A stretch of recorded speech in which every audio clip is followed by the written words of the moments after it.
friends. Hi. I hope that you're well. I hope you can also hear me. It seems that is true. You can hear me. Welcome in, everybody. Thanks for being here today. I'm really excited for what we've got in store. I'm going to adjust my mic. It's a little low. 1 second. I apologize for the sounds. Let's see if that's not better. That's better. Welcome in the Games Tavern. I see you lurking there along with Crit Witch and Wily Hobbit. I see you, some faces I haven't seen in a while. So thanks for being here. We've got some interesting stuff in store today. It's going to be a little bit of a different Kobold Chats than usual. Instead of having a guest, you're stuck with me. Sorry, y'all. You're stuck with me. But I love that it stuck. Came out a different word in the closed captioning. But I'm really excited because you know that it's not a Kobold Chats unless Dot spills some beans. So I'm here to spill beans and to do a little bit of GM planning. I get a lot of questions about how I plan my campaigns. What do I do to prepare? How do I make things this way or that way? And so for today, I'm here to spill beans and to do a little GM planning. So I'm very excited. And I can say, because I'm allowed to spill some beans, that this won't be the last time that you get some proper GM planning here on Kobold Chats, because we're going to have a very special guest over the next few weeks joining us for a similar type event. I'm going to pull this. Come at my shirt. There was a green screen in front of me and it was glaring on my shirt. I was like, why is my shirt green? It definitely was not green when I pulled it out of the wash this morning. Oh, thanks. I'm glad that that's why you're here. So we're going to take a look. Now, I'm very excited because I didn't update our goal bar, did I? Well, don't worry so much about that. Just know we got some big announcements. So first off, I can officially tell you that Kobold Press emotes are almost done. We're working with one of my favorite emote artists. She's unfortunately had some very personal things arise, as a lot of us have in this time. And so, it becomes important to take care of your, those that you love when you can. Why would that have done that?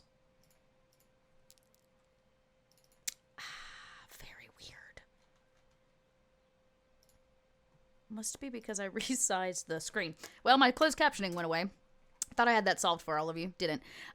So that's number one. Big bean spill number one is that we got emotes coming, which means if you're a subscriber, you're going to see some brand new Kobold emotes coming very, very soon. I'm very excited about them. We've got kazoos. We've got a little kobold. They're just gonna be a wonderful vast array of these killer emotes, especially if you're a kobold fan.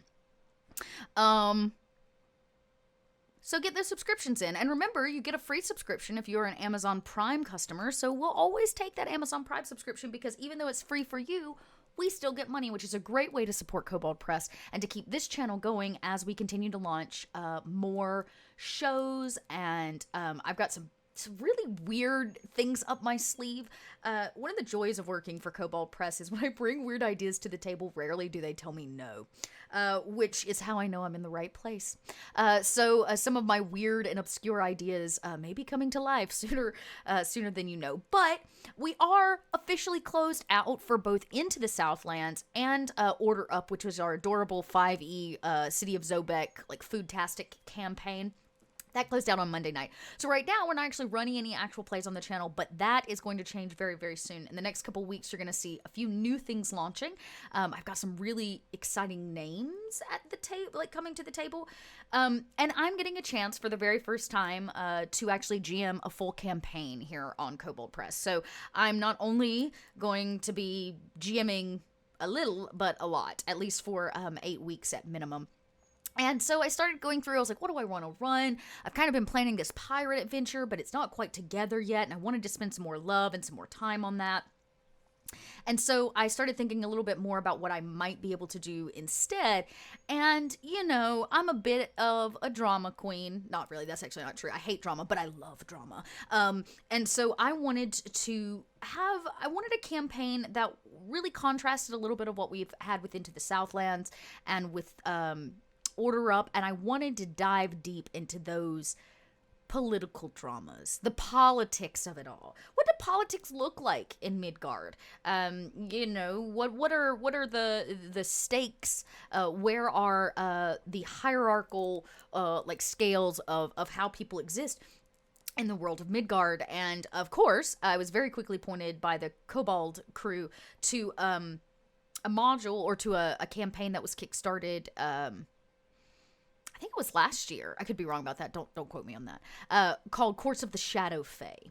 And it is just what it sounds like. It's an entire campaign focused around the political squabbles and happenings of the courts of the Fey realm. And not just any Fey realm, but the Shadow Fey. So I am very excited because that is going to become... that's going to become a campaign for us here, and I'm going to be running it. So there are some big beans for you that I have spilled. I will be using that that module. Now, I really want to get my closed captioning back up, so everybody give me 1 second. It's a window capture. I'm going to make this happen for all of you. Oh, look, it's already there. Perfect. Now I gotta do this, and I need to do this. Yeah. Look at that. Closed captioning. Incoming. Okay. Check. 1, 2, 3. Okay. Awesome. Let me transition that over. Now, we have closed captioning. That makes me happy. It's a little large. I might be able to resize that. I might be able to do that. Y'all, my cat is being so needy, so I apologize if the cat makes herself known. That's just who she is. Welcome in, Nick Plays. We're so glad to have you here this afternoon. I was just telling everybody what we're going to be up to today. I'm really excited to be breaking open some GM planning. Now, for this campaign, I am going to be using Roll20 because Courts of the Shadow Fey is available in its entirety in a VTT format over on Roll20. But I can also promise you that over the next couple weeks, I'm also going to be breaking open a couple new online tabletop, like digital tabletop browsers. Some aren't browsers, some are servers. So some more VTTs, basically. We're going to be taking a look at Shard, which I know a lot of people really like Shard, and Shard is kind of new. So I want to take a look and see what Shard might be able to offer us. Oh, nice. Okay, that's great to know. So you've been reading up on Empire of the Ghouls Adventure over on Shard Tabletop, and you're really excited to run it. Will the closed captioning pick up the cat? You know, Nildred, that's a question I don't have an answer to. The real question is, does it convert meows to common? That's the real question. But closed captioning, I love it. So yeah, I'm really excited to hear that you're running Empire of the Ghouls, because that was going to be, I haven't actually had a chance to run Empire of the Ghouls myself. I did a deep dive into that module on Roll20 a few weeks back. I say a few weeks, it's been more like a few months. I feel like that was right at the top of the year. But yeah, I'm glad to hear people are enjoying Shard, because I think I'm going to go take a look myself at Shard and give it a little peek and see what I can't, what I can't learn and then share with all of you. And then, of course, we're also going to be diving, we got one more VTT that we're actively a part of, Kobold Press, and that is, which one is it? Fantasy Grounds. Sorry, Fantasy Grounds. So we want to make sure, I want to make sure to also dive into Fantasy Grounds. I know a lot of people tend to be a bit overwhelmed by Fantasy Grounds because it is a little denser. And I've had a chance to use Fantasy Grounds in the past, though not of the recent...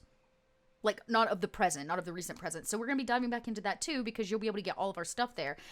And I'm going to be interviewing in the next few weeks here on Kobold Chats a very, very interesting artist. We don't get a lot of our artists here, and this is a new artist that we are using for some of our beautiful tokens, the token art that's going into a lot of these VTTs. So I'm very excited to be sharing that with you. I'm glad to hear, Girk, that you are also enjoying Shard. All right, let's take a look here. Let me make sure I've got Roll20 captured for all of you. It does look like Roll20 is being captured. Okay, so let's take a peek here. I'm going to transition over. I say that.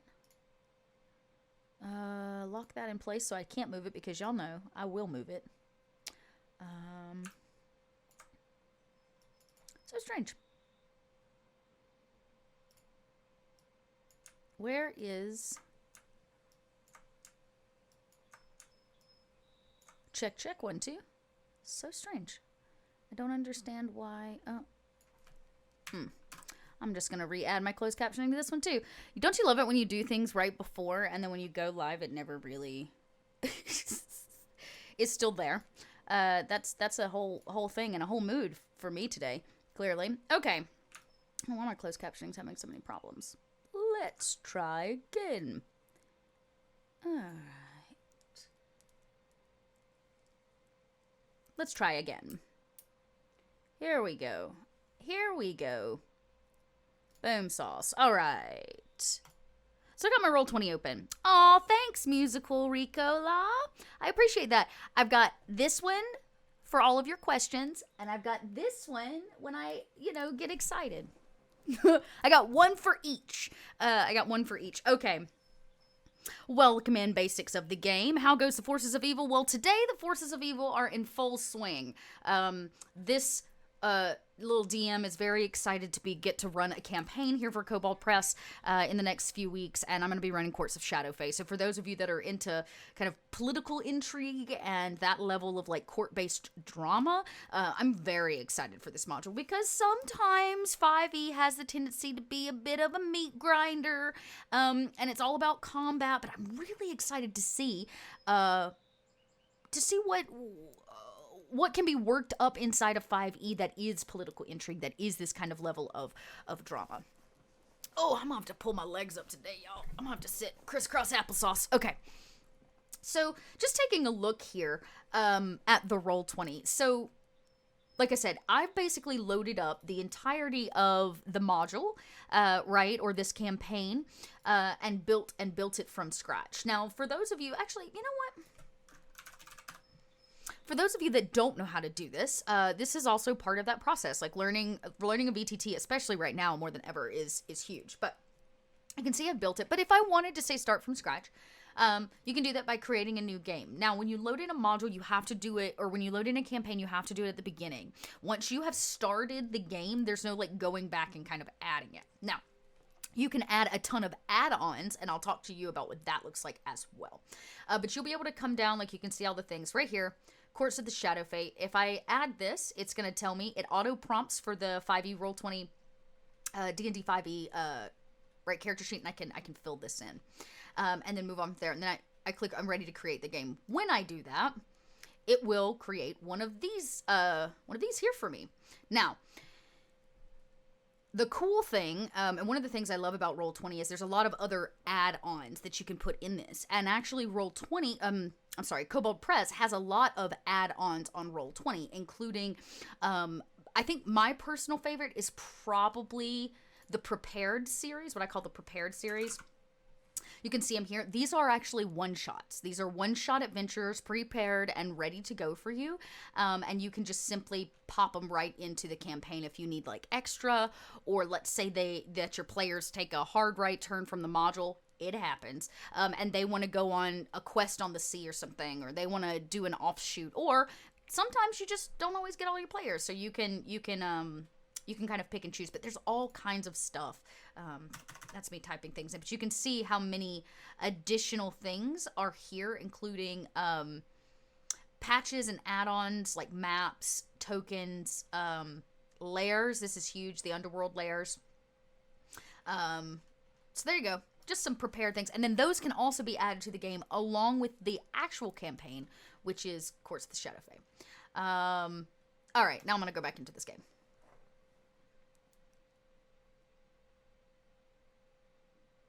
Okay, here we go. Okay, so things to note. Once it's loaded in, this is all prepped for you, which is really, really nice. I didn't have to load any of this in.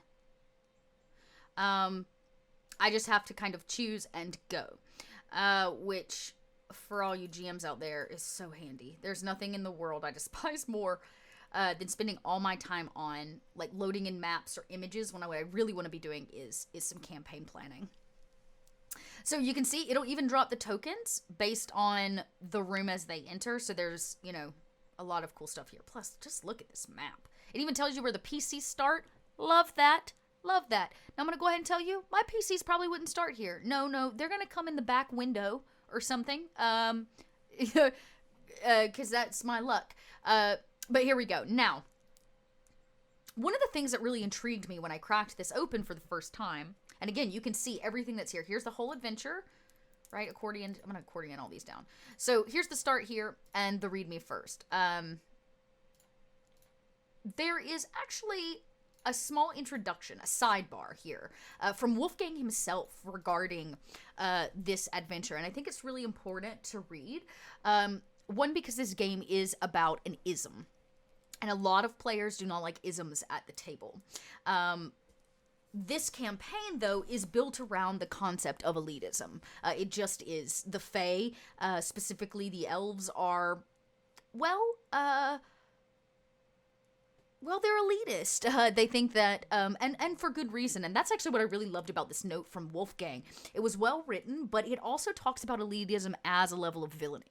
How oftentimes elves are underrated villains, right? I love this. They are genteel, civilized creatures who live longer than and look down their noses at the smelling barbarians and bearded, beer-swelling dwarves. Yeah, elves are ear elites. But, like, I think that that's important to note, and it's important to know going into this module that that's the kind of module this is so that you can better prepare your players. So, actually, the first thing I'm going to do, since this is a GM prep session, and I'm going to be using this campaign I'm literally built for all of you here today as the actual one we run off of. So, I'm going to make some notes. The first thing I'm going to do is make myself a session 0 list, okay? This is going to be in all my players' journals. Actually, the only person that can really edit this is Dot. Also, I'm not a Kobold Press. I'm a Dot.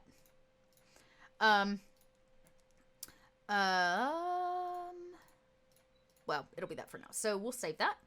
All right, now I should be able to edit this and then add what I need to it. The first thing I want to do, is the first thing we're going to go over are lines and veils, right? As well as safety tools.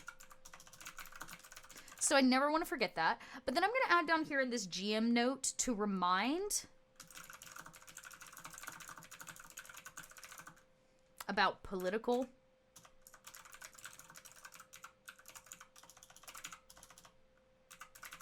spell that right? I-G-U-E. Intrigue. Intrigue? That doesn't seem right.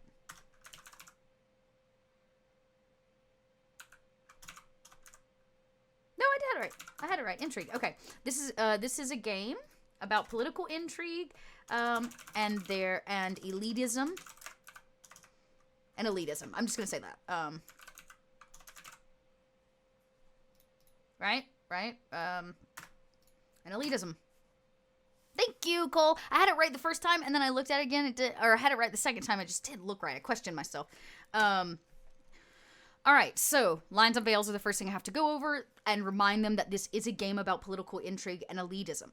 Now, during casting, I will let them know that that's this kind of game so that if they're not comfortable with it, more than likely we will, this may not be the game for them, right? This may not be the game for them.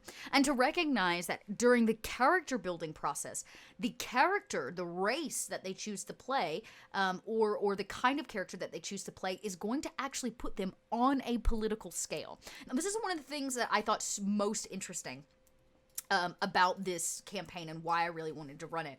And Wolfgang talks about it right here in this letter, right, that he sent.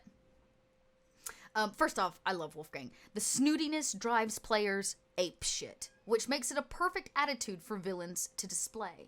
Experienced heroes, especially those coming into their own sweet spot in personal power, are masters of melee and lords of magic.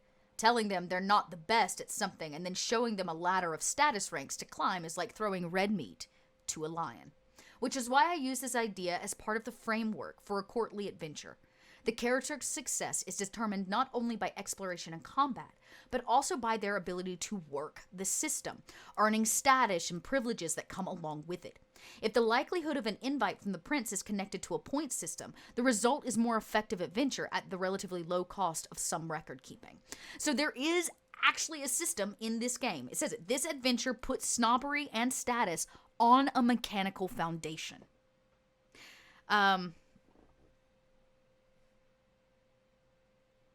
Yeah. Lines and Veils, great question, musical Ricola. So one of the things that we use here at Kobold Press and is used kind of across the board is a series of safety tools at the table. Safety tools, welcome in, Kai Hawkeye. Lines and Veils are one type of safety tool. There are lots of different ones, and we use two particular ones here at Kobold Press. Lines and Veils. A line is something that we cannot cross. These are topics, these are events, things that we just don't want in our game. For example, my games, I have a hard line against abuse to children and animals. That's just not the kind of story I want to tell. So I let my players know up front that is a line for myself as a GM, and therefore they never have to worry about that being in the game. A veil is something that's a little bit more... I say open, but it's really not. It may hint at something, or it may be something where we need to do what's known as a fade to black. A veil is something where we can use, I usually like to put it like this, we can use it as part of the story. It cannot be a major part in driving the story, and if it comes up in game, it needs to be handled with care. So for example, that could be, maybe we are playing an elitism game, right? And we're going to need to, at the table, talk about what is a line and a veil for elitism. I never want my players to feel like they are being belittled at the table, even if an NPC is belittling them. So I have to find a way where... we're going to have to figure out what those lines and veils are. One of the ones that I have as a veil that is always at my table is I never mind if PCs want to have romantic relations or they're like a thirsty character, they're very flirtatious. They are always welcome to flirt with my NPCs or anybody else in the world, but consent is still a thing. And if a PC says, no thank you, you have to stop. Or if a player lets you know in advance that they are not comfortable flirting at the table, then that's a line, and we're going to ask, or is at least a veil for them. Please don't flirt with that player, but feel free, or that PC, but feel free to flirt with another PC. Yes, you can see it coming, but you don't have to face it directly. That's a great way to put it. Yes, please do. Actually, I will, before today's out, I will link you to the safety tools that we use. So lines and veils are great ways of just being like, this is content that is never at our table. We're never going to deal in child abuse. We're never going to deal in the abuse of animals. And then you've got veils, which are, you can see it coming, or maybe it's talked about, right? Maybe it's talked about that there is a group of pirates that are, putting a certain, like, for example, one of the ones I think about, I just got finished playing an Arena, which is a hedgehog folk. They're very strange in the Midgard area, and they're not very common. And my character in particular had escaped a level of, like, slavery under pirates. So I would never want to play out the slavery. I would never want to show that. But it's part of his backstory and part of what drives his actions now. So I might say, hey, everybody. Yes, exactly. And great pirates that have turned into human traffickers, right? So these pirates may be collecting hedgehog folk and selling them to somebody else. So we're never going to play out the capture and selling of this. My crew may never make it to the docks to even see it actually happen, but it is going on in the world, and it is a veil, which means it may be talked about, but you may not experience it directly. And then you have what we call the X, N, and O cards. The X, N, and O cards. The X, N, and O cards are a communication system that the players use at the table. One of the things that's really interesting being live is that it's still a little bit of a performance, right? And we don't want to break that role play or that storytelling for all of you at home who may be watching. Now, we definitely will if somebody's uncomfortable, but we want to still be able to say, well, in a political intrigue, you know, we may get to a very intense, dramatic scene where a character starts crying. I, as the GM, need to know that it is the character crying and that my player is still having a good time, right? When those stakes get really high. So O is basically saying, yes, I'm crying, or yes, my character just yelled at another character, but I, as a person, are totally fine. I'm having a blast. This is great. It's just a check-in moment, right? And I may put O question mark to ask everybody, you feeling good, right? And they may be like, and they may all respond back, oh, oh, oh, oh, oh. N, on the other hand, the letter N represents, that's a good question, Cole. So I ask my players to usually drop these into private chat, and I will oftentimes make a quick command, and you can actually do that here inside of, like a macro inside of Roll20. I'll show you how to do that right now, actually, because I'm gonna have to do this anyways. So the first thing I want to do is show my macro quick bar, and your players are all gonna have to do this the first time they log in. Right, so the end card. So I should just be able to, let's see if this works. Yep. Right, so now if I come back up here and I put it in bar, you'll see, oh, you can't see it because of the way the screen is done. Let me see if I can, I'm gonna move Roll20 so that you can actually see what I see. So down here, you can see now a button has appeared. Down in the bottom left, under my name, you see it says in card, right? I'm going to add another, actually, and it will slowly line all of these up for me. So, again, I'll come back over here to the macro. I'm going to add one more. And you can do, like, you can make these very smancy. X card. Right? And all I'm doing is just putting the letter. There's nothing here. All I'm doing is putting what I want to show up. Some people will insert like images or something like that. Greetings! Welcome in, Granville. And then I'm going to save this. Oh, I know what I have to do. I have to make this available to all players. Save that. Let me go back and do this as well. X card, in card. Needs to be made available to all players. And then I'm going to do the last one, which is the O card. Now, a lot of people like to show these in the Roll20 chat so they show up on screen so that the audience can also know that the player is all right. The one that I usually try to avoid sharing in let's see, N, X, O. Perfect. There you go. So the biggest thing is well, okay, so let's go back. So O, I'm doing great. I'm having fun, even though this may be dramatic, even though I may be yelling, even though things for the character aren't great. I, as a player, am totally fine. N is getting very close to basically a veil, right? Or something has popped up, and sometimes with our lines and veils, we may forget something, or we may not know that that's a line or a veil until it arises, and that has to be okay at your table, right? Sometimes we forget things, or sometimes we're just not going to know.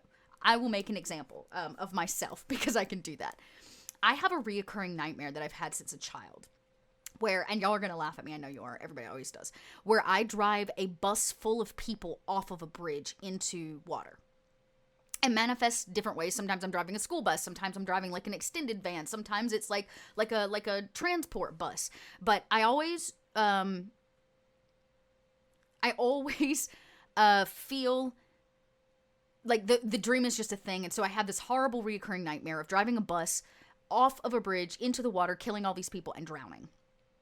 So I didn't know that was a thing until the first time I didn't know that it was going to become a thing for me until I was in a game one time and we were in a car chase. And we got ready to cross a bridge and I started having heart palpitations and I couldn't figure out why. Like I could not figure out why. I was like, y'all, my heart's beating fast. Like I'm feeling really hot and faint, and I don't understand why. And then I had a flash of my nightmare where I was like, here we are driving this car across a bridge at fast speeds, this big bridge. We're going to crash and drive this car off into the water, and I'm going to have a full-on panic attack on screen live in front of everyone.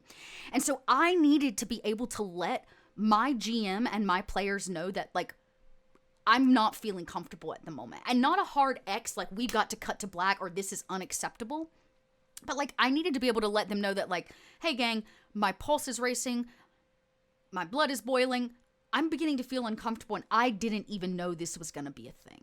So now I can tell people that I have a hard no against driving cars off of bridges. So as long as it's not in the campaign, we're fine. But at the time, I didn't know. And the end card allowed me to really... The end card allowed me to dive deep and be able to tell them that I was feeling uncomfortable. And then my GM was basically able to mitigate any problems of driving it off of the car off of the bridge, or was able to kind of slide into a like cut scene to allow me not to have to play through that. Now, an X card is a little different. An X card is a hard no. And I've seen this manifest in different ways. And an X card should and can also be played without any fair warning. And I'll use one for example. And this came up, and I always like to use these examples. I was playing in a game. It was kind of like a Highlander game where everybody were these like immortals, and they were meeting up, but they were all women. And they were going to have this big battle, and there was only one that could be there, and blah, blah, blah, blah, blah. Well, one of the very powerful immortals that was here, they like walked into a tavern for this gathering, and there was a child. She couldn't have been but like 8 or 9, and she was in a drinking competition. Now, I, as the GM, knew that she's not actually an 8-year-old child. She's a shape-changing witch, and she takes that form, and then she does another round of the drinking competition, and she changes into a totally different form. But one of the players did not know that because I had not prefaced that yet. It was going to be a surprise, and she was not okay with there being an 8-year-old child in a drinking game. And so she immediately flagged an X card. And my job as the GM is to immediately go, of course, absolutely. We'll just turn her 18. Instead of her being 8, you walk in and there's an 18-year-old woman in a drinking game, right? And then she went through her shape changes and everybody was fine. But you have to be prepared for your players, and your players need a way to feel safe at the table and a comfortability to be able to say to you, no, that's not okay, or no, I'm not okay with that. Oh, that's nice, Granville. You use the X card. It's a great one. I'll tell you what I do in person when I'm actually physically at a table with people. I have a hard printed X card, like literally I print one, and I put it in the center of the table. And at any point, if somebody is uncomfortable or we need to stop what we are doing, retcon, cut to a different scene, redo something, all they have to do is touch the X card on the table. So it's just one of the things that I really,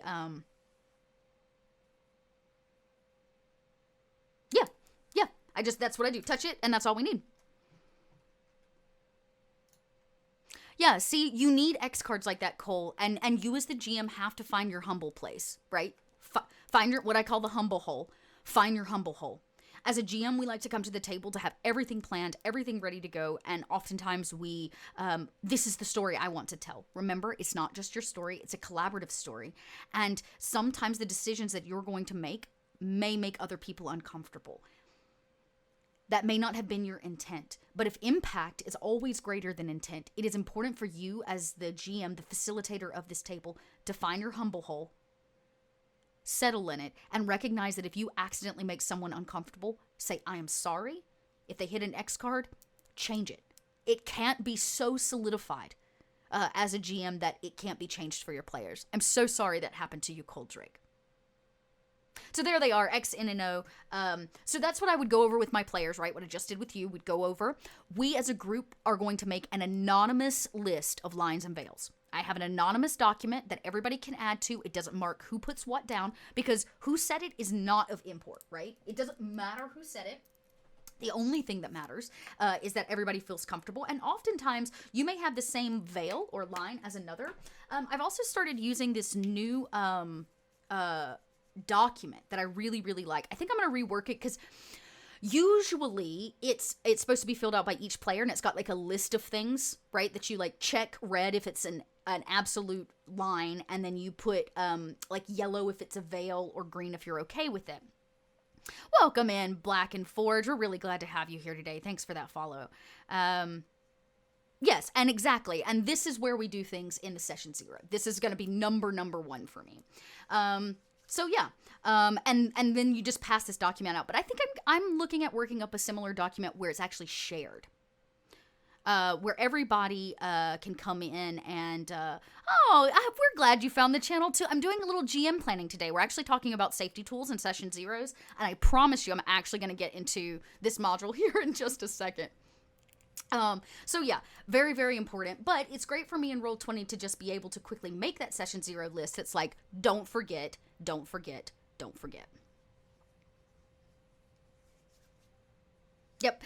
Ooh, stop, start, continue. Yeah, same thing, right? So that's kind of X in an O. X is stop, right? I've also used things at the table before. I did this when I was with a lot of high schoolers, and I was a vice principal for a while, long before Dot came into this, and that high schoolers aren't as comfortable with the vulnerability of expressing an X, because they feel like they're gonna be judged, right? They just do. So what I did was I printed red, yellow, and green cards, exactly same thing, X and an O is what they represented, and I put them on popsicle sticks. And one of the things that I found is the verbal need to say X was not good for them, but being able to very quietly, and even maybe without showing anybody else at the table, to just flash me a red card or flash me a yellow card like on the soccer field, really allowed them freedom to express themselves and feel a lot more comfortable. So you have to remember, you have to do what's right for your table. You have to kind of learn what the right vibe is. But there are safety tools out there that are already in place to give you a framework so that you don't go into things blind.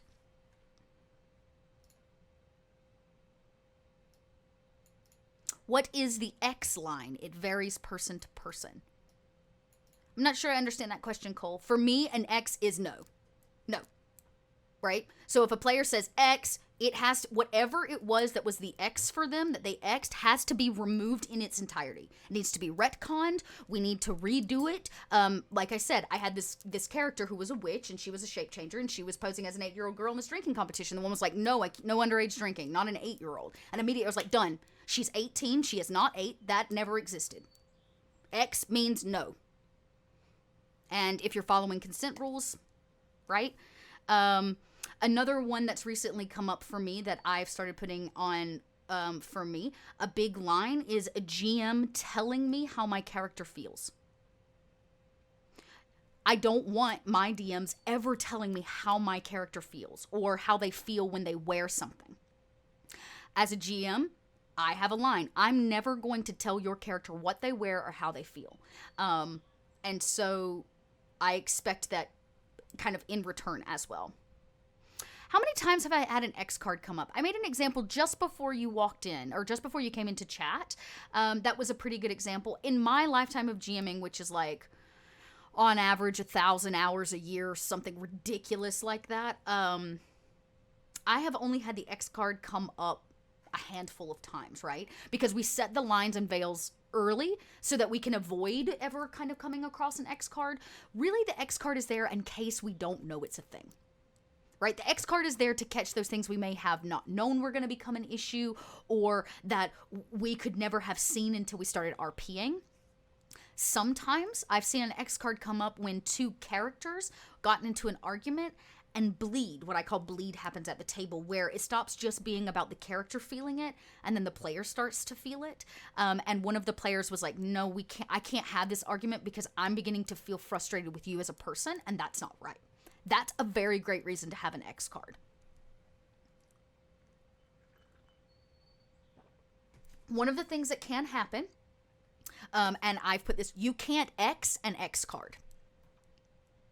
That was the dumbest business I've ever come across, and I had to explain to the player why they can't X an X card. It really does. Yeah. The session 0 where we would talk about lines and veils and those kinds of things should lay a lot of this out for you so that hopefully the X card never comes up, but it should always be there as the safety tool.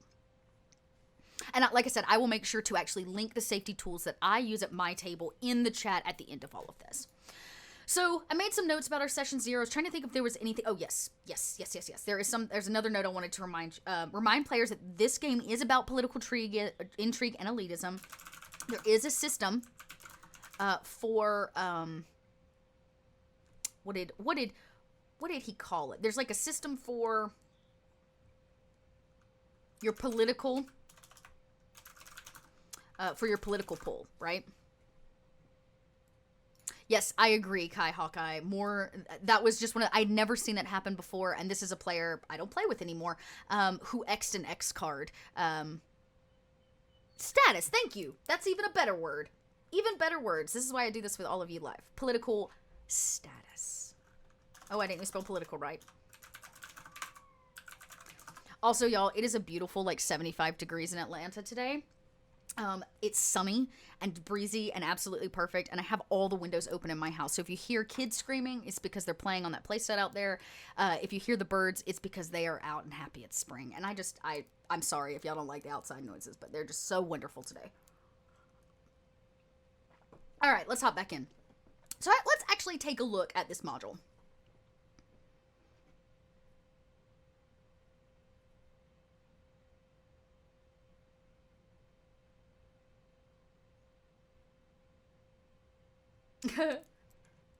All right. So the read me first, is always going to go through things like dynamic lighting and some other options that you can add. That's a little bit more of a deep dive. I'm really excited about the adventure itself. So I actually want to dive into the adventure. So we got our little introduction, from Wolfgang.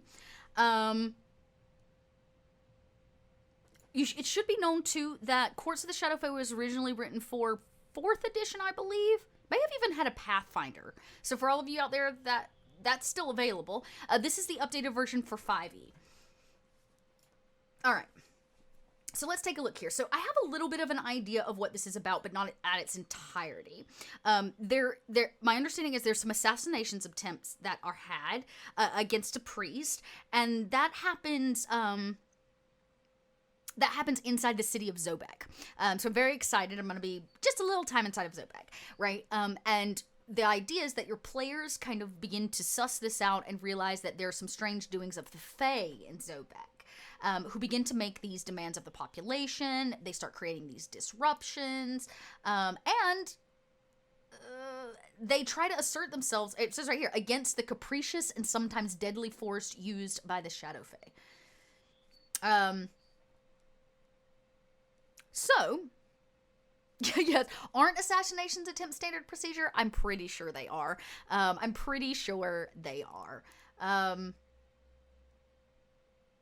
Yeah, so in between, the party notices these strange doings and begin making demands to the population, and then these deadly forces that the Shadow Fey are using.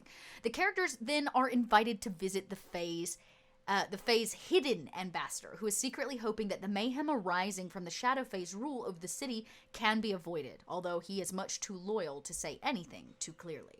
The party learns the ritual to open the road to the Shadow Fey, or open a Fey Shadow Road, which I think is going to be very cool. They have to learn a ritual to actually get the road open to get there. And they leave the city of Zobek, traveling to the courts of the Shadow Fey.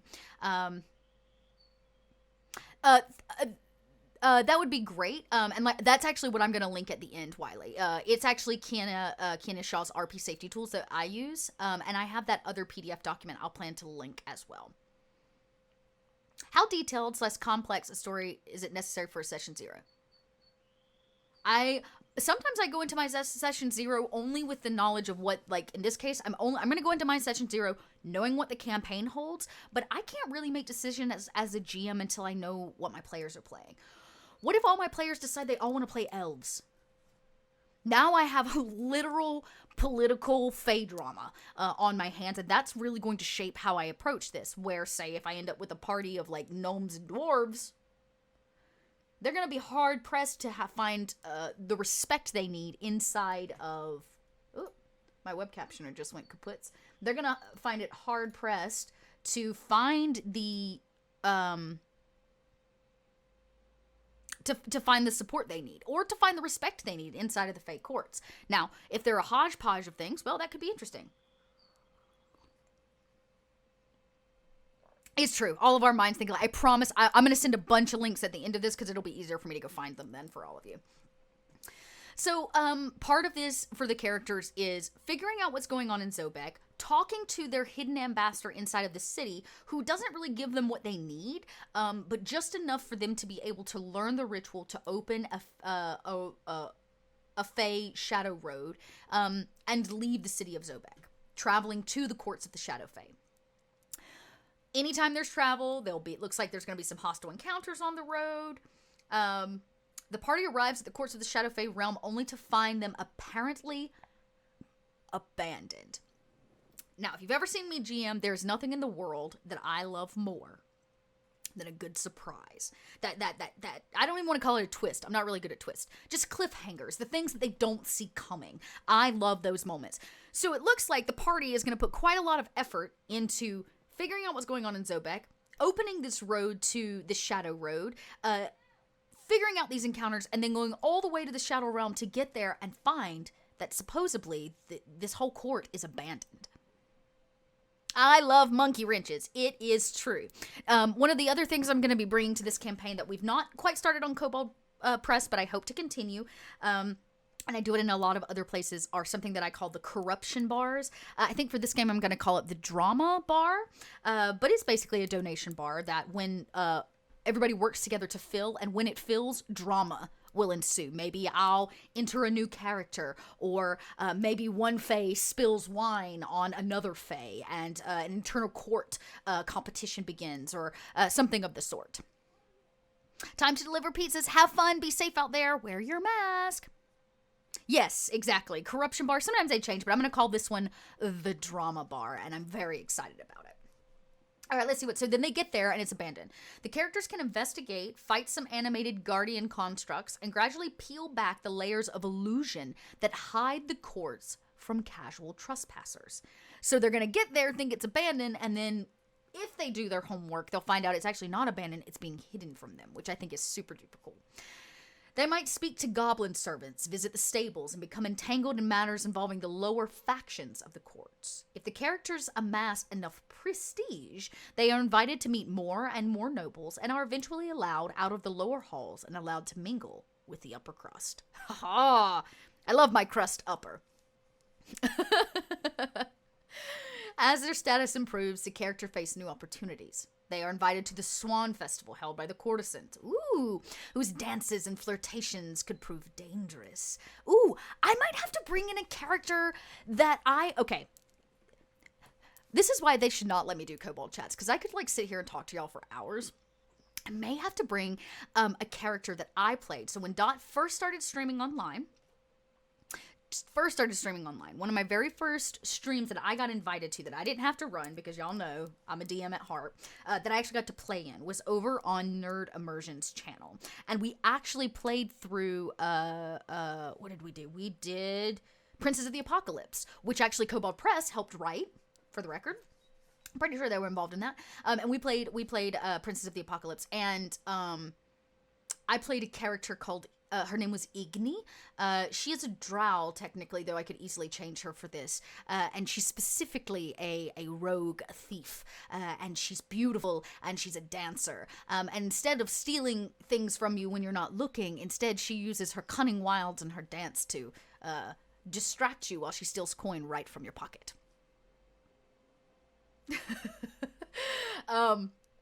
All right, so let's see. So she may have to come because that's very cool. So held by these courtesans, they dance, they flirt. And so this is going to be important. Nope, new note.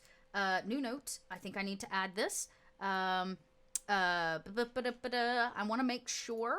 I'm going to say lines, veils, safety tools. And down here I'm also going to put... I wish there was a way... is there a way for me to do I bet I can indent. Nope, that's a column. Paragraph. Yes. Indent. Boom! Figured it out. these are the things I want to make sure we don't miss. Elitism.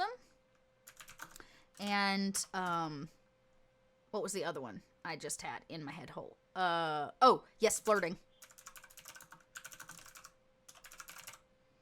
I'm going to call it courting because that's funny. Sorry. I have no shame in my bad puns. Okay. Saving that change. So again, always making notes for me, them, keep track of what you need. Okay, so they may meet the Black Prince, the Demon Lord of Roaches, Baron Suvid, and other members of the nobility, and they will certainly be challenged to a duel. A duel, you say? Possibly seduced by a succubus. So this is important, right? Because if I have a player that's like, please, no flirting, no seduction, I can't use the succubus against them. Like, I just can't, right? As a GM, and I need to go, okay, so how can I use this succubus? Because it's clearly part of this, and actually, and so here are some ways, this is very difficult, and this is actually a good topic of conversation. When we deal with things like seduction, okay, I never, ever, I don't like to make my players roll to be seduced, because it takes their agency away from them. So instead, what I might do is roll to see how seductive this succubus might be, and then I would tell my players, this succubus is very good at what she does. She is beautiful and smart and well-spoken. She's got eyes that glisten like diamonds, and her body is perfectly shaped, right? Like, I may give them all the details, but I can't force my player to be seduced by that succubus. Thank you for that sub, that anonymous sub. As I mentioned earlier in the day, don't forget, we got brand new emotes coming for all of you Kobold lovers out there. These emotes are going to be so heckin' cute. So, yes, that's a great idea. Succubus with a conscience. What if she doesn't what if she doesn't seduce people that she feels like doesn't deserve it? Or what if they convince the succubus to seduce somebody else, an NPC in the game, or somebody they're working against? Yes, exactly. You as the GM cannot force things on your players, right? We can do combat. It's honestly one of the reasons why I don't particularly like a lot of charm spells. And so this is going to be a big conversation that we have to have at session 0 about where and how we balance that. And then the reminder to my players that, like, look, if we get into a situation where you're not comfortable, please just hit that X card, just hit that N card. Let me know and we'll move around it. I'm always open to moving with them. Hey, I got something for you, Lord Coyote. Don't go anywhere. I've got a document that will help you, a more standardized form that they can fill in. I got one for you. I'm going to drop that too. It's a PDF.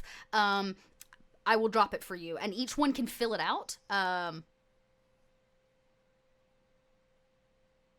Yeah, exactly. Some things got very X card because some of the immoral vampires and the limits of the whole charm thing. It's true, right?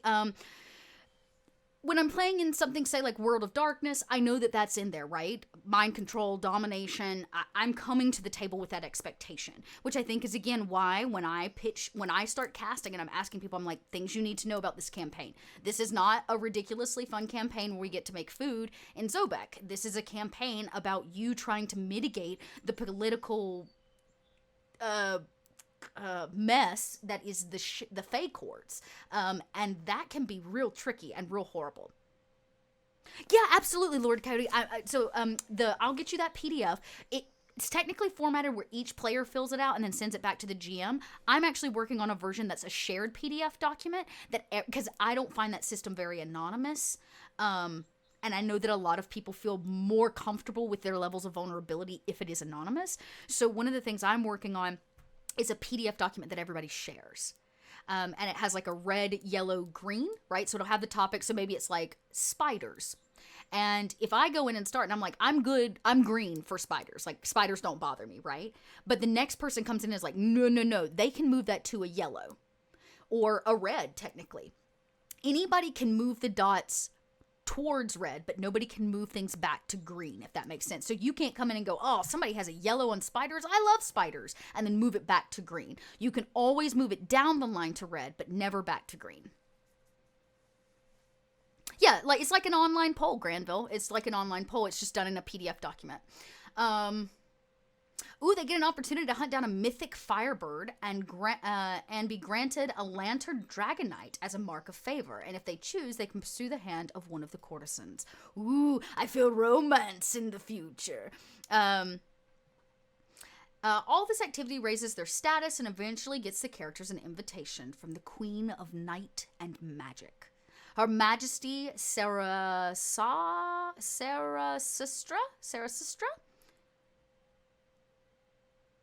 Oh, I love that. Who grants them an audience and tells them they may discuss the matter of Zobek's rulership and their own fate with the Moonlit King.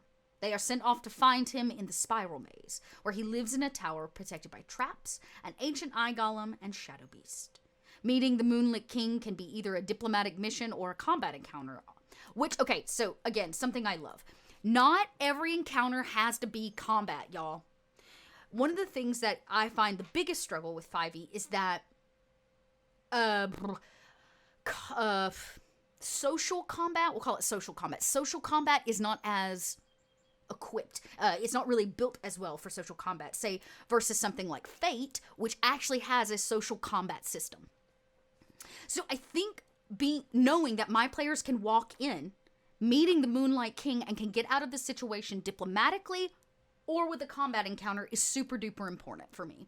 Although the king's mental state means that charisma is a frail reed indeed. He might grant the characters what they wish and send them on their way back to the mortal world, or they may need to defeat him and his devils in combat. On their way out of the maze, they may again meet the Demon Lord of Roaches, who offers them great rewards for exchange for the king's orb of rule.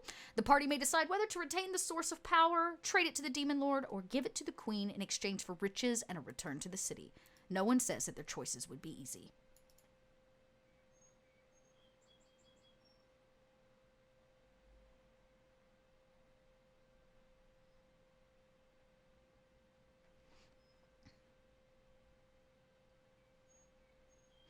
Does that include words, for example? Let's see. That's a good question. Let's see. I'll answer this question about Dot, right? Because I couldn't even possibly dive into the mind of Matt Mercer, but I as a human, right? Like I as Dot have a list of words I don't use. I literally have a running document of words I don't use in my vocabulary. I think the biggest thing, and this may be something I have to put together for this campaign, when you're talking about political intrigue, when you're talking about elitism, there are going to be some words that may get used, right? So what is our vocabulary? I think a lot about World of Darkness, the new 5th edition. Y'all know I'm all about them vampires, right?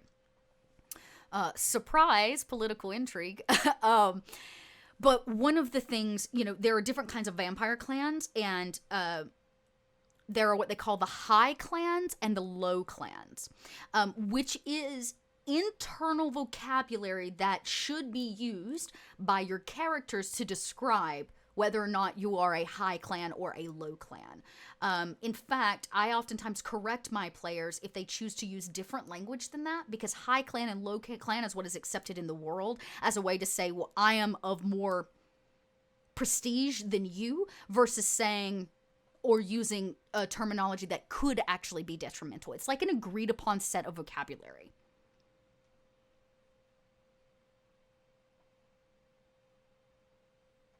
Exactly, Cole. And I think that's actually what Wolfgang really wanted to get out of this, right? So that the elves are not really these kind of capricious, lighthearted creatures, that they are more of the older versions of what we consider elves. They're devious, they're judgmental, they're not necessarily kind, and they're very selfish and egotistical.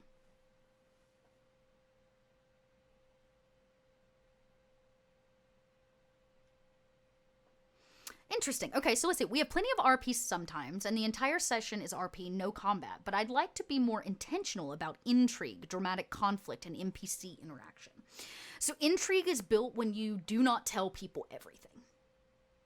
That's how you build intrigue, right? You build intrigue by slowly feeding small things here or small things there.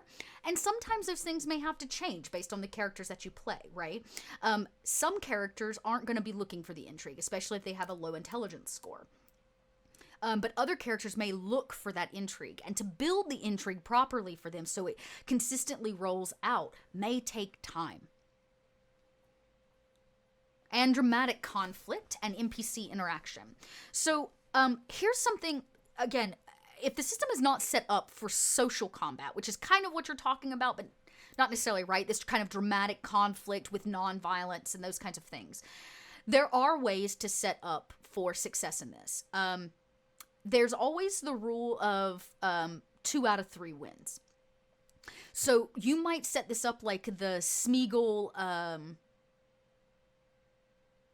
like in The Hobbit, right? Where they have a poetry off, right? They have a lyric, a battle. They're not allowed to do harm to each other. And in the end, Frodo kind of, not Frodo, Bilbo kind of cheats, but it's fine. It's totally fine. That's an opinion for another day. But you could say, okay, I'm going to give each of you a turn, right? To, if we're going to a social combat, and let's say they're going to do rhyming couplets, or they've decided to do lyrics. They're 2 bards, okay? Each bard gets 3 turns. Each bard gets 3. This might be how I do this. Each bard gets 3 turns. Each of them have to present. They have to RP out their lyrics. If the player is not comfortable with that, because not all of us are bards at heart, though we may be playing one, they could instead choose to roll for it. But some of us really love to be like, a rhyming couplet. Give me just a second, right? So I, as a GM, would play the person they're fighting against, this other elf or whatever. You would go, I would go. You would go, I would go. And each round, maybe I let the audience vote on who wins the round. Or maybe I let the players vote on who wins the round. I've seen some really interesting things where you take an average. So you take all the rolls that they rolled 3 rounds, merge it together, and then do the math and take the average. Who has the higher average, that's who wins. So you as the GM have the control to make people more comfortable. You have the control to add things where you need. Sorry, I'm behind now.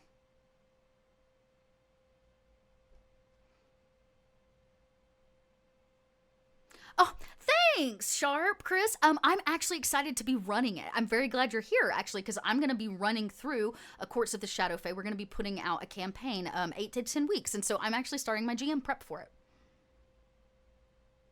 There once was an elf from Nantucket, exactly. Yes, another great thing to establish in your session 0, the tone and feel. One of the things that I'm going to tell all my players is like, there will be times to laugh, right? We're going to court. If there's not a time to laugh at people, I don't know when is. Court is the perfect time. But for this campaign, I am seeing a bit more grounded vibe. It's not going to be as silly, I would say. But I encourage them to still make it lighthearted when they can, to still have a joke here or there. Some of the best jokes are social jokes. At sometimes the expense of others, and boy, is it easy to joke about elves, right?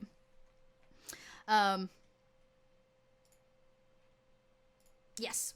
And so one of the things that I also do to help my players out before the session 0, I learned this in theater because I was a theater kid. If you've ever seen like a play, a professional play, you're going to get your playbill, right? You walk in, you get your ticket, you do your thing, you get your popcorn, and then they're going to hand you the playbill, which has the list of characters and casts and their bios and blah, blah. But on the front page of any playbill, the first thing that you see is called a note from the director. Maybe you've never noticed it. Maybe you've never even stopped to read it. But I find that they're one of the most interesting things before I see a live performance.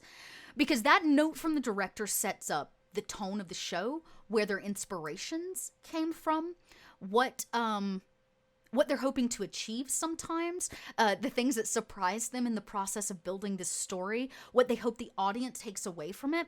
These things are really, really vital. And so I took that model, and now I write a GM note to my players that's usually 2-3 paragraphs long before I ever send them a massive amount of historical information or lore information, or I drop some giant timeline that I've worked for 3 months on that they're never going to read. I don't even bother with that. I start with a GM note. And that GM note oftentimes is very, very personal, right? I explain to them, like, why this game? Why this campaign? Why why this particular system, if that's relevant.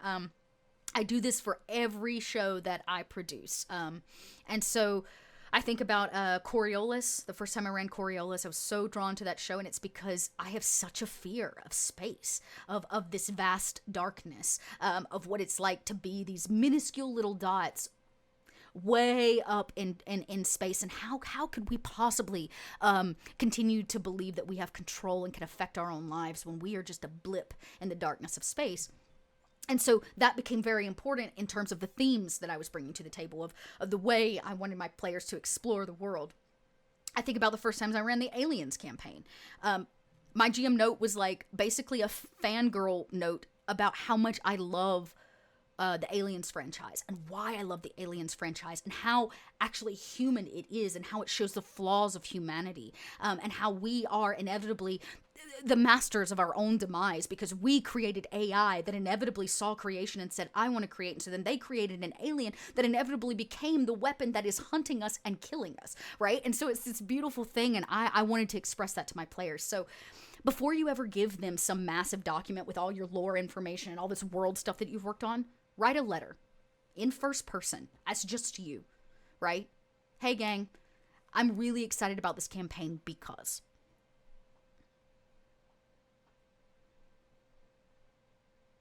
Let's see. It's true. I prefer GM because I really love to be called the game mother. So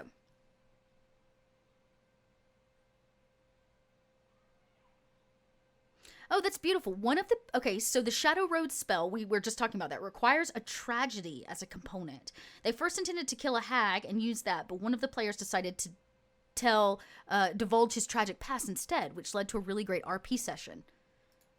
Yeah, absolutely. Like, what is tragedy? See, and in my mind, I'm like, oh my God, I'm that player that would be like, it requires a tragedy. Well, let me write you, I know this guy named Shakespeare, who, he writes tragedies in 5 acts, actually. So I think I love that. I love, Sharp Chris, that you change for your table, right? Because it's not about you as the GM trying to fulfill this list of things in this adventure. It's about your players exploring the world that is being set up in this adventure, and they may choose to do things differently. Reward them for their brave choices. Reward them for their interesting thinking. Oh, interesting. Does Kobold Press have any plans to do deities and demigods type book, or a book with playable pixies or sprites? We actually already have, both of our tomes have tons of pixies and sprites available. In terms of a playable race, I believe there is some. You might have to go do a little digging, but I think there should be some builds for that.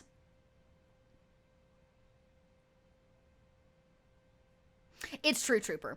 It is D&D, so I say DM, but on the regular, I prefer to be called the GM or the game mother, because that's my life. That's what I like. So there you go. You can call me your game mother right here on Kobold Press.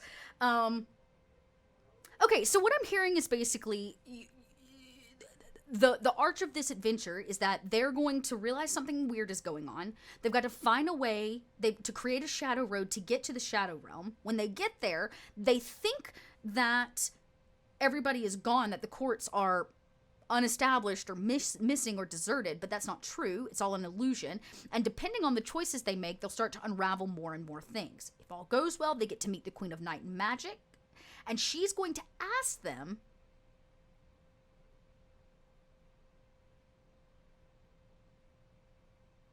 I see. Yes, no, she sends them away to the Moonlit King to discuss their own fates and the Zobek's rulership.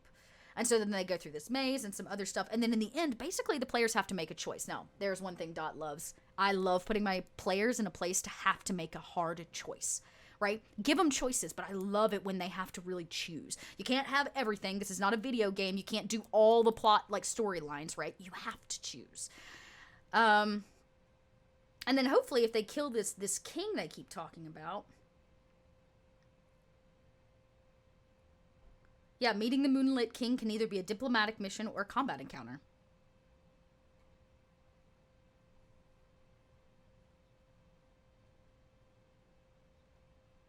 That's actually a good question, Lord Coyote, and I mean, we're all adults here, so I can say this. As somebody that has been part of a underground scene called BDSM, DM or Dungeon Master is also referred to as the safety people on site in those spaces where people play. So it's another reason why I stopped using Dungeon Master. Because for me, it did at one time have a very specific connotation that was not tied to me rolling dice at a table. Players can spend hours arguing the choice to make. That's a good point. So how do you raise the stakes where they can't spend hours arguing and making a choice, right?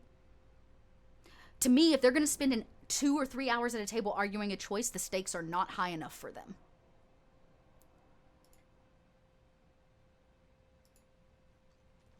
So now I want to take a look and just, we are kind of running short on time. We're coming down to like maybe our last 30 minutes, but I want to kind of peek through some of the additional stuff. One of the cool things to know is that it looks like in this, combats are provided at a varying category of difficulty so that they can be tailored. That's really nice. Okay, so the difficulty assessments are based on a party of 4 characters who start at a 7th level. I'm a really horrible GM, which means I'll start them at a 6th level, and by the time they leave Zobek, I will make them 7th level.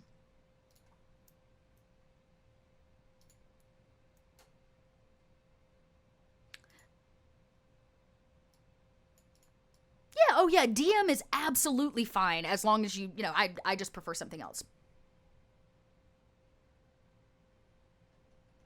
First off, Cole, if you ever thought I was prime and proper, boy, you got the wrong idea. Anyways, on to a more interesting talk. So, this is, looks like this is a campaign done in 4 acts. So knowing that I have 8 to 10 sessions, this is how you plan that. Okay, y'all. This is important. Pacing is important. If you're playing a home game and you're going to play till you finish the campaign, go. Let them run for it. But know that you could face a lot of things in completion of that campaign, because anytime you're trying to actually gather physical bodies in one place, it becomes a lot harder. And you could run into the issue of the stakes aren't high enough, so they spend an entire night together arguing about something and you never move the story forward. So just know that sometimes time constraints and framework for both yourself as the GM and for the players is helpful.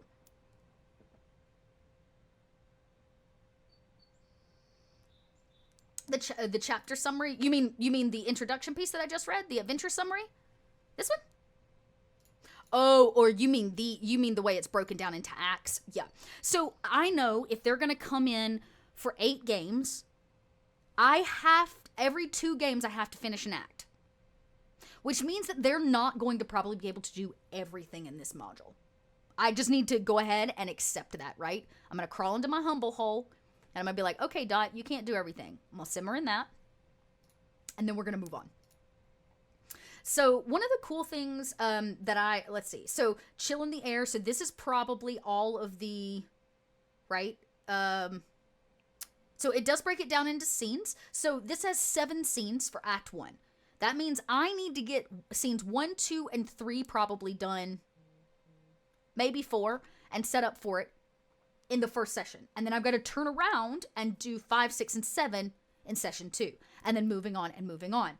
If you find that your players aren't moving fast enough, start asking yourself some questions. What is holding them back? Usually it's actually not the RP. I hate the excuse like, they're RPing too much. No, they're not.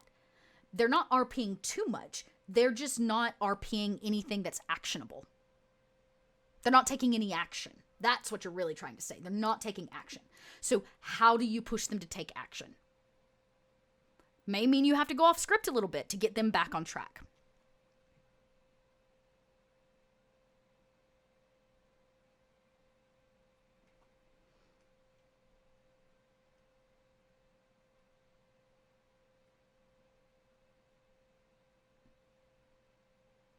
Yes, exactly. Sometimes you have to do the essential bits and chop some of it off from the edges. That's exactly right. Looks like all of your NPCs are here. So I'm just going to scroll the NPC list. Note, all of them come with tokens, which is really, really helpful.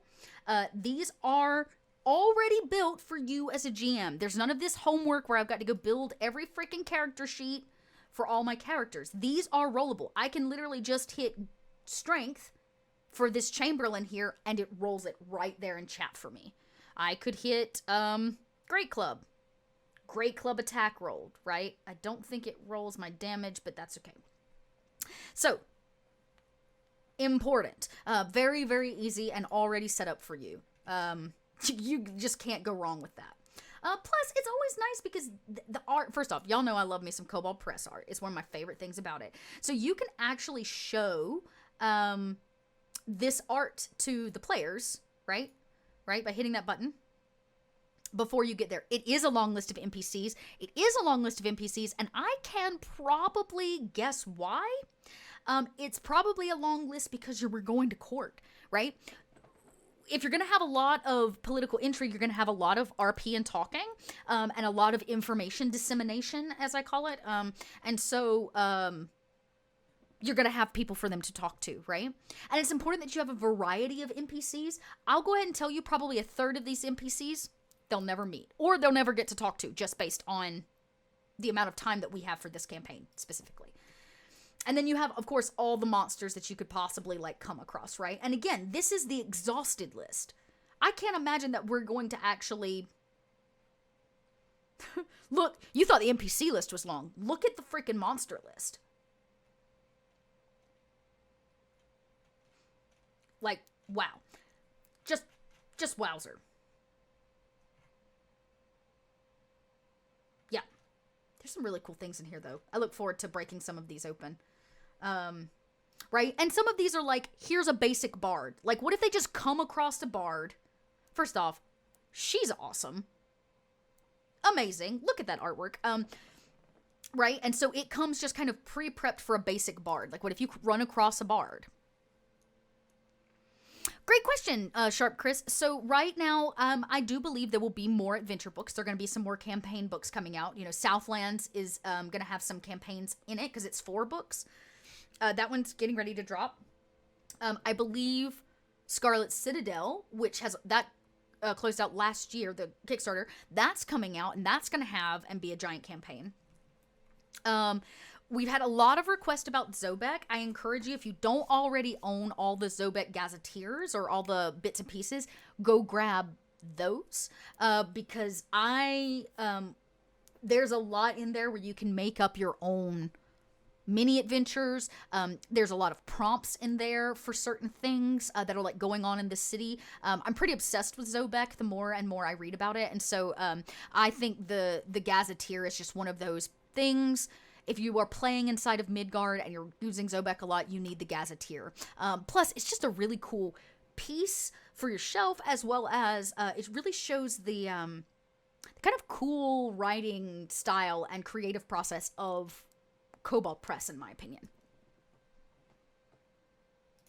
There might have been one that just dropped with the latest Warlock release, and I believe the Warlock releases go to Patreon, so make sure to check that out. Interesting. You'd pay for the Zobek Gazetteer in Roll20 if it had references in it and maps.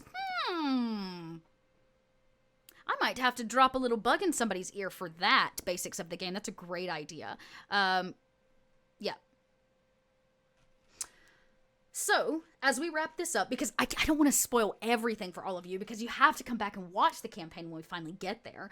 But I'm very excited about this. I think there's going to be some really neat opportunities in this game. I was going to pull up, like, look at this labyrinth. Y'all can't see it because I got my screen too far to the left. Let me see if I can't adjust that for you.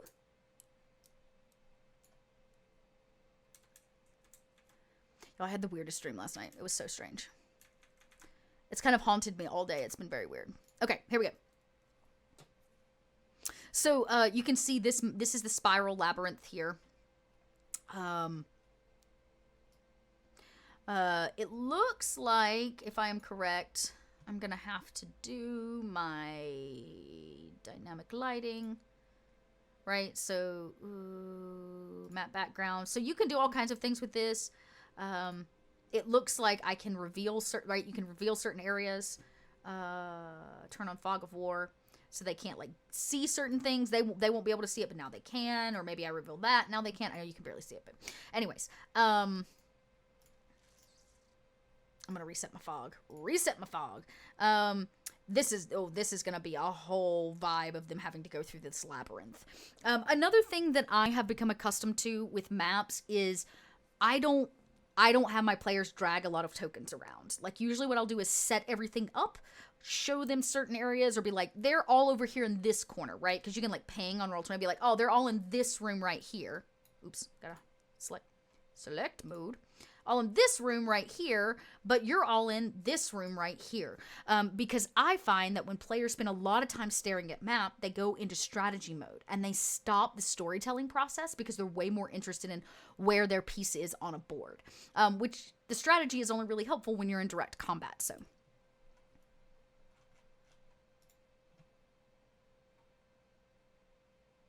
Yes, good question. What is Zobek? Well, Zobek is kind of the big city inside of Midgard. It is the Kobold city. It's true. And knowing is half the battle. It's true. Cool question. Earring. Yeah, good question. My earrings are for questions and for exclamations. I have no answers. If there is one, is there a historical analog for Zobek? Yeah, it's not as large as ancient Rome. It is on the water's edge, so it's a dock city. In my mind, it's a little closer to like, it's got like the whole underlayer type thing. I was trying to think of the right city. Paris is not the right city for it because Paris is far too nice. This is more like, oh, y'all know what it reminds me of? For any of my Skyrim fans out there, it reminds me of the city of Riften. Remember Riften? That's the Thieves Guild town where everything's like built up on these docks, and underneath it is like the sewers and the water line, and like that's what it reminds me of. Yeah, it has a population. Actually, you know what? We'll close out today with this. Let's see if I can find it. That's the real question. What does the Midgard Worldbook tell us? And then I do have to go because I have another meeting because I'm a human and have to be 1,000 places at once. Let's see. Dark world of deep magic. Zobek, the Crossroads City. 52. Zobek, the Crossroads City. So it's seeing here, it has a free mayor and city consuls.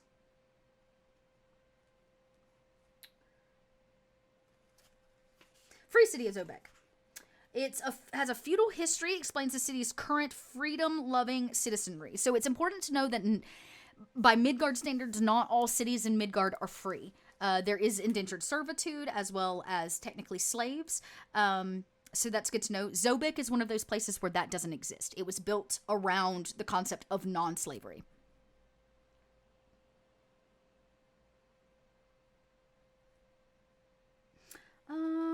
Yeah, looking at, there's a council and a mayor for the government.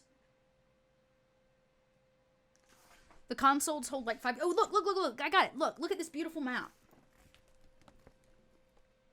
Oh, wait, let me switch over. Hang on one second. Now you can see it, and it's not in a tiny. There's the city of Zobek.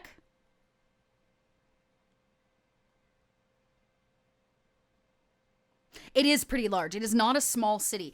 I like to liken it to like if we're not in Faerun, it's basically like Waterdeep. It's your big city of the region. Yeah, exactly. It was Zobek had a kind of history, and then there was some like internal things that went down, and then those bad people got like driven out, and it became known as the Free City of Zobek. Yes, I will not, Lord Coyote. Thank you for the reminder. So, as we wrap up today, and I am going to wrap up, I'm going to provide you all with the things I promised. So let me go over here, and let me pull some things for all of you, because I promised that I would. So the first thing that I want to link, of course, is going to be the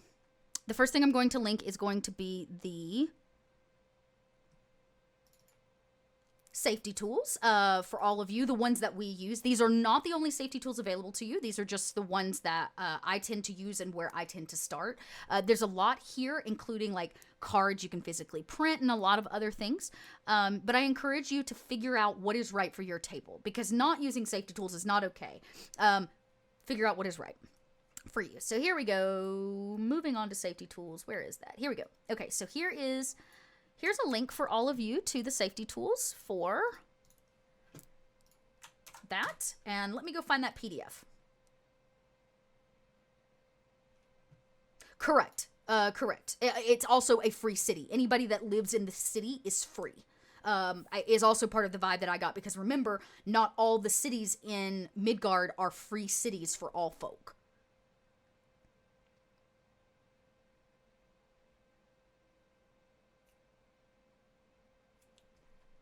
The next thing, I gotta go pull it off Discord, y'all. Oh, no, that's not what I want.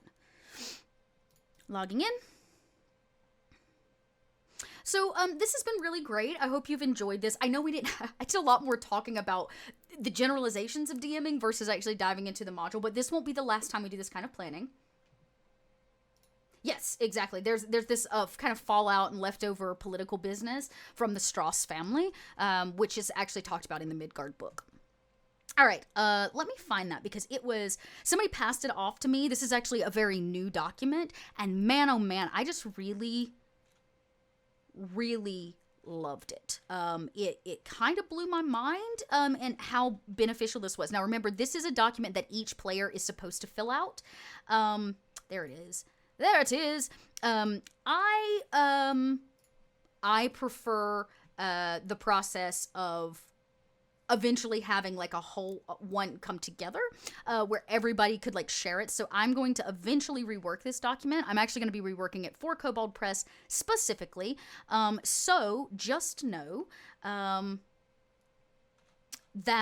I will make sure that that becomes available to you as I finish the document, because I think this is just such an interesting way to do the consent in gaming, in essence. All right.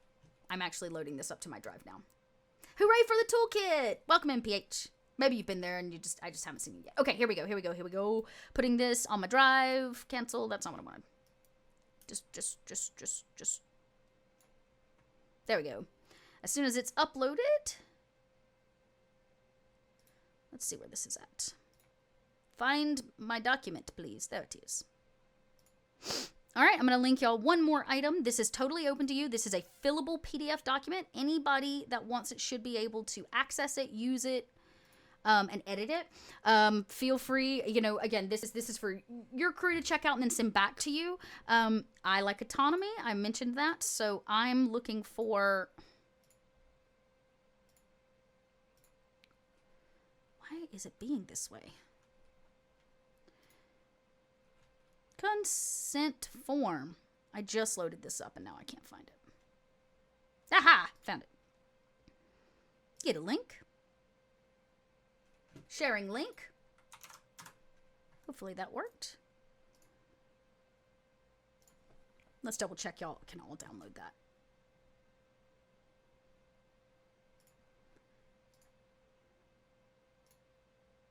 What is happening with Google Drive? All right, see if that works. Oh, that's so cute. Well, tell your nephew we said hi. Next week, I'm very excited. We're gonna get a guest back.